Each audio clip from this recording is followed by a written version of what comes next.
Tell me exactly what had happened. Mm-hmm. I did it with a gun. I already told my family member to take care of them because I know I'm going to go to jail. I am so sorry. I don't know why this life is so hard. I wish I could go back in time, but I can't.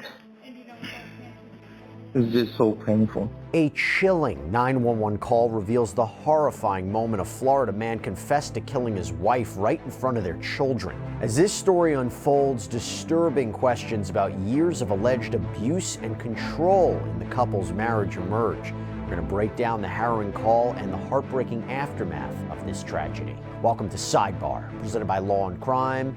I'm Jesse Weber. A funeral service is being held for a Florida mother today after a tragic and heart-wrenching event in Port Charlotte, Florida. On the evening of January 26, 46-year-old Rogelio Prestel apparently made a shocking and deeply disturbing alleged confession to police. In a 911 phone call, Prestel seemingly admitted to fatally shooting his wife, 40-year-old Gisandra Prestel, in front of their two children, reportedly just 9 and 15. And we are going to play you this 911 phone call. And I want you to listen to what is this eerily calm voice, what appears to be remorseful tone in his voice, as he allegedly confessed to this just horrifying crime. I will tell you, this is deeply unsettling. 911, what's the address of the emergency? Holtville Avenue. All right, city of Port Charlotte there? No. I'm calling. I'm calling because I want to report. Oh, okay. And how did you do this? I did it with a gun. My personal impression, you have someone who is seemingly in shock, regret.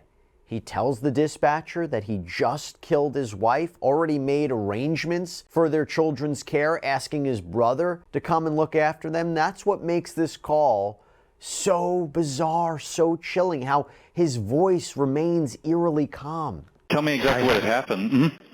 I have two minors here that a family member is going to come and be with them. I already told my family member to take care of them because I know I'm going to go to jail. Okay. If you don't mind, if I could just keep you on the line, though, because they're going to be heading that way, and I just want to be able to give you instruction if they give me something like, you know, if they want you to step out or what have you. Right. That sort of thing. I don't want anything, miscommunication, you get harmed or something like that, okay? Okay. And just keep with me here. Whereabouts are your kids? Are they in, like, a separate room, or? They are here. They are actually listening to you right now. Oh, okay. Both of them. Okay. But how old are they? Well, one is 15, a boy, and the girl is 9. Okay. And like I said, my brother, I told my brother, and he's coming to stay with the kids. Okay. How far away is he? He should be like 2 hours away. He's already on his way. Okay. How long ago had you called him? I don't remember. Maybe like 30 minutes ago or something like that. I don't remember. Okay. And what kind of vehicle does he drive? I don't know. He might be coming in a Tesla, or he might be in a Lexus, something like that. Okay. One of those two. No, I understand. I appreciate that. Yeah, just so they know, that's him coming, just so they can assist,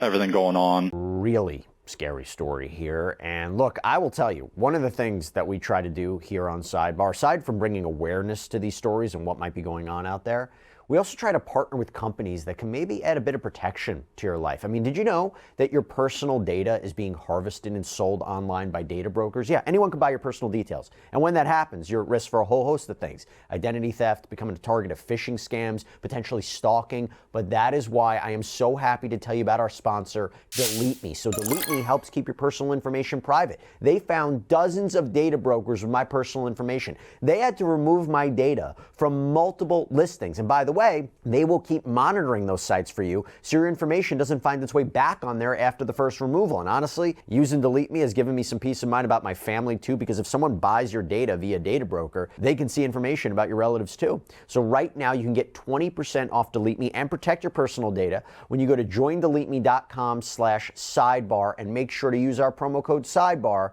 at checkout.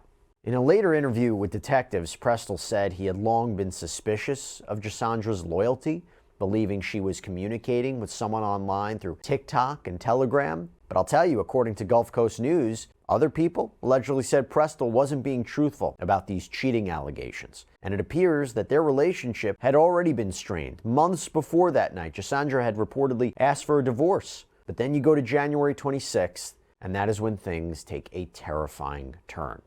According to a probable cause affidavit, Prestel confronted Gisandra, demanding that she show him her phone. The affidavit says Rogelio had concerns that the victim had been sending money to the subject she had been speaking with online. Rogelio confronted the victim and demanded she unlock her phone and show him her bank account to confirm his suspicion. The victim refused. Now, parts of the police affidavit are redacted for privacy to protect the investigation, but according to Fox 4, Rogelio reportedly became enraged, pulled a 9mm handgun, pointing it at his wife, quote, in an attempt to scare her into complying. This is according to police. And the affidavit reveals that someone, believed to be the couple's 15-year-old son, according to Fox 4, begged his mother to comply with his father's demands. Can you imagine that? But it was too late. Gisandra apparently tried to climb out of a window in their home office when Rogelio Prestel allegedly opened fire. According to the affidavit, she made it outside, but Prestel followed her to the front porch and shot at her, quote, until he ran out of ammunition. She was found dead on the sidewalk. Rogelio reportedly told deputies he didn't try to help Gisandra because he, quote, knew she was dead. One of the children later reported that their ears hurt from the deafening gunshots. Now, fortunately, neither child was physically injured. The emotional and psychological toll, that's a whole separate story, but luckily they weren't physically injured during the course of this.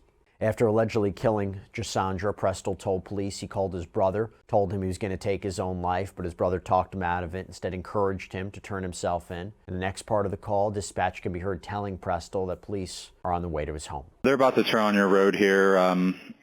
They're coming up. Yeah, just tell them that I mean no harm to them. I mean no harm to them. I'll put my hands up, whatever you ask. Or I go to the ground. Okay. I am so sorry. I don't know why this life is so hard. No, I understand. I can feel you're regretful for it, and I understand there's a lot of emotions in that, and I appreciate you being calm with me and being calm with them and that sort of thing. We really appreciate it, just especially given the circumstances. I appreciate you being a little more level-headed, and I think you're doing good, following some good advice from your brother and your kids and stuff like that, just to maybe let us take a little handle of it rather than something happening to you, okay? Yeah. In the aftermath of the shooting, Prestel spoke with what appears to be this heavy sense of remorse, seemingly expressing his regret for his actions as his daughter just cries in the background. Oh, yeah, I'm so sorry. My baby crying. And I'm so sorry. Please come, take me away. They're outside. Let me just make sure they want you to step out. But I mean no harm to them, okay? I'm not going to do anything to them. No, I understand. They're not responsible for any of this.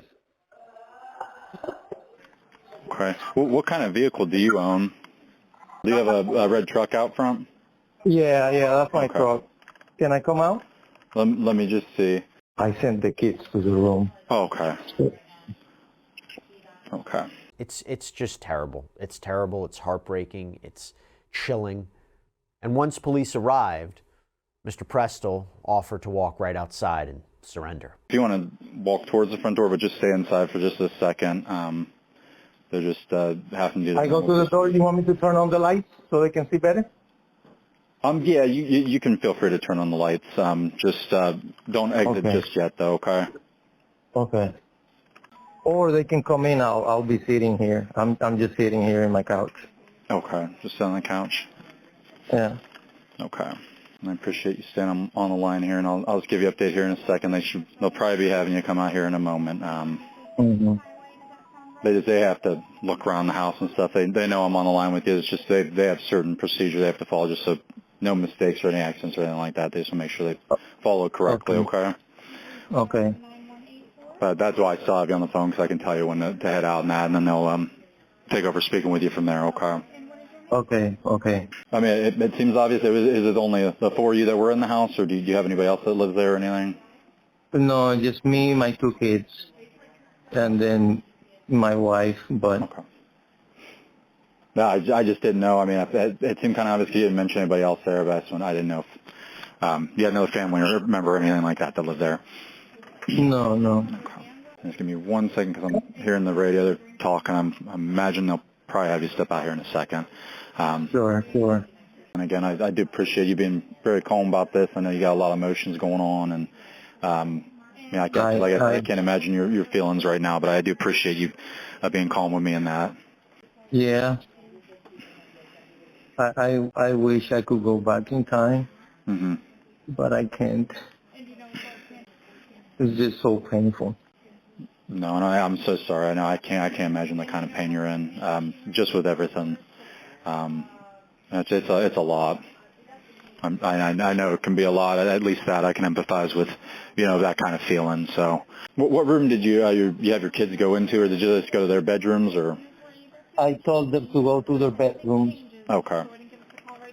What part of the house is that for their bedrooms? Is the bedroom, the girl's bedroom, which is in the front of the house. Okay. And then, without any struggle, Rogelio Presto remained on the line with dispatch as he went out, surrendering peacefully. I can come out if you want. I mean, ask me whatever you need to ask me.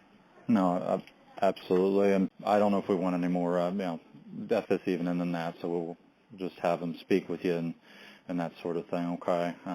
Okay.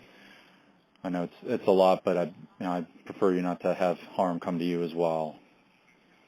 Okay, they want you to step out of the house without that firearm and just have your hands up, okay?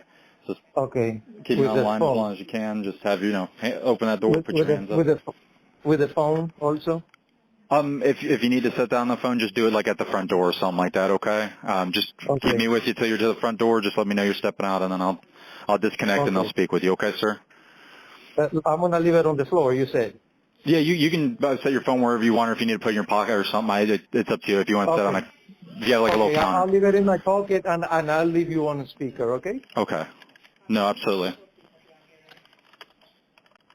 You come forward. You come forward. You come forward. Move forward. Stop. With your right hand, lift up your shirt. Right hand only. Sorry. Turn around. Stop. Drop to your knees. Your hands up your head. All right, move forward. Don't move. Do not move. My baby. When deputies arrived, they found Gissandra's lifeless body near the front door of the home. She had gunshot wounds to her back, buttocks, arm, chest. According to the affidavit, numerous 9mm casings were collected from within the office of the residence, and multiple 9mm casings were collected on the front porch of the residence, and a 9mm Taurus semi-automatic handgun was found on the kitchen counter. As the investigation unfolded, people who knew the family started to question that initial narrative that Rogelio Presto put forward, where he claimed that the shooting was triggered by a heated argument over suspected infidelity. According to reporting from Gulf Coast News, family and friends close to Gisandra shared their disbelief and their growing concerns about Presto's behavior in the months leading up to this death. Many believe that his actions, or his alleged actions, were part of a long-standing alleged pattern of controlling and abusive behavior that escalated when Gisandra had filed for divorce. Charlotte County Sheriff Bill Prummel shared in a statement, quote, "There are no words to express how terrible this is or the impact it will have on so many lives. The act itself is despicable and only made worse by the fact that there were children in the home at the time. My heart breaks for them and for everyone who knew Gisandra. Domestic violence of any kind is disgusting, and I pray that anyone who's experiencing it sees this and realizes this is a possible outcome. To those people, please know that you are not alone and help is available. Don't wait until this happens to you. That's so important. That's actually one of the reasons why we wanted to cover this case, why we cover a lot of the cases on Sidebar, to bring awareness to these issues. Now, Gissandra's family, including her brother, Benjamin Martin, they've spoken out about the deep shock and grief they feel in the wake of this horrible situation, her tragic death. And in an effort to support Gissandra's family through this painful time, Martin launched a GoFundMe campaign to help cover for the funeral expenses and other financial burdens. We're going to put it up for anybody in case you want to contribute. But in a heartfelt message on the page, he wrote, "We are devastated by the sudden loss of my sister, Gisandra Prestel. Her passing has left a hole in our hearts that we will never be able to fill. During this incredibly difficult time, we are asking for your help. From the bottom of my heart, thank you for your generosity. Your kindness will never be forgotten." Martin told a reporter with WINK News, "The last person that she talked to was my mother. I don't know if he assumed that she was talking with somebody else, but his jealousy, it was big. He told me a few weeks ago, if I'm not with her, I can't be with anybody." But let's be clear about something. Gisandra's life was much more than this story, than her end. She was a mother, yes, she was a wife, but she was a well-respected and successful real estate agent, known for her bright, uplifting personality. Tracy Kelly, a colleague at Florida Mortgage Funding Group, described Gisandra as someone who radiated positivity. She would be so uplifting and sweet, always smiling. She had that aura of a person you just loved being around. Clients who work with Gisandra raved about her in online reviews, so clearly this is somebody that had a profound impact on so many people's lives. As for Rogelio Prestel, he has been charged with second-degree murder. He is being held without bond. In Florida, the criminal statute reads, "The unlawful killing of a human being when perpetrated by any act imminently dangerous to another and evincing a depraved mind, regardless of human life, although without any premeditated design to effect the death of any particular individual, is murder in the second degree and constitutes a felony of the first degree, punishable by imprisonment for a term of years not exceeding life." According to court records, Rogelio Prestel is due back in court on March 10th for his arraignment. That's all we have for you right now here on this episode of Sidebar, everybody. Thank you so much for joining us. And as always, please subscribe on YouTube, Apple Podcasts, Spotify, wherever you should get your podcasts. I'm Jesse Weber. I'll speak to you next time.